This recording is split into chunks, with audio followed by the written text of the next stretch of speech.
Hello guys, this is Safal Ketoma. So today we are going to learn about what exactly executive chef should know before becoming an executive chef, what he should have knowledge about before becoming an executive chef. Executive chef is a very important और main role in restaurant और hotel. तो सबसे पहले एक एग्जी को, हम executive chef को अभी एग्जी बोलते हैं थोड़ी देर के लिए, ठीक है। तो एक एग्जी को सबसे पहला पॉइंट है कि उसको खाने की बहुत अच्छी नॉलेज होनी चाहिए, ठीक है। उसके पास डिग्री या डिप्लोमा होना चाहिए, कम से कम 7 साल प्लस एक्सपीरियंस होना चाहिए इसके पास, सिर्फ फूड इंडस्ट्री में, होटल लाइन में या रेस्टोरेंट लाइन में, ठीक है।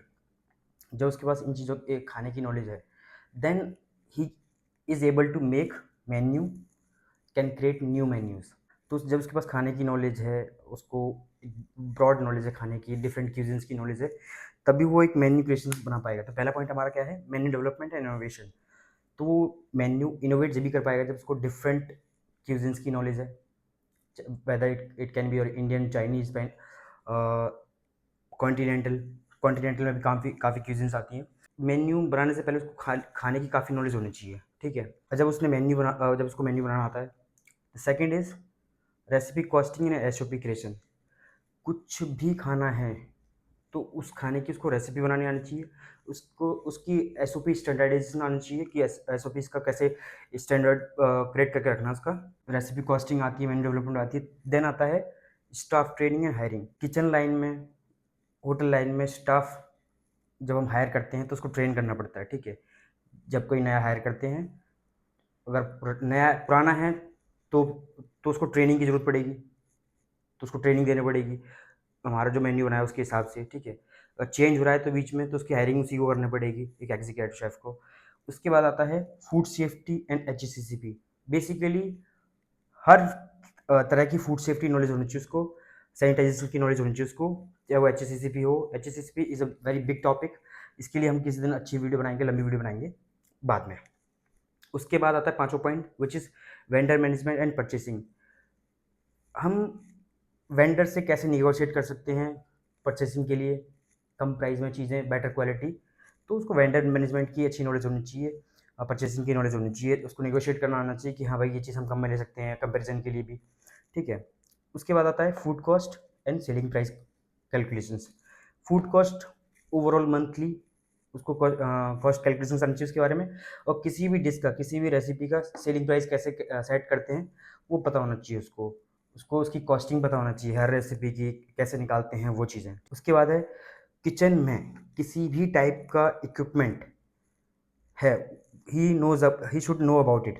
इक्विपमेंट नॉलेज, उसके बाद किचन प्लानिंग, कैसे किचन को प्लान करना है ताकि वो जो वर्क फ्लो है वो स्मूथली रहे, ठीक है।